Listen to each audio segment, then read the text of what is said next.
Hey, welcome back to RamZland. Today I want to show you my awesome 3D printed digital sundial. Check this out. So check it out. Here's my 3D printed digital sundial. When light passes through that panel, it casts a shadow that actually makes a digital image of the time. Even has a stand that's adjustable on the bottom.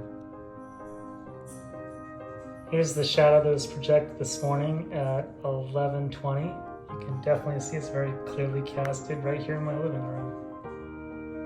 It's now later in the afternoon. You can see that the shadow says 14:40. In military time, we'd subtract 12. That's 2:40 in the afternoon. Really cool. Now, if you'd like to print your own digital 3D sundial, you can go to cults3d.com and you can download the free STL files for your own digital sundial.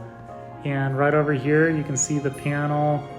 You can print it in different colors depending on your preference. You can see the base that you can print out right here, all for free.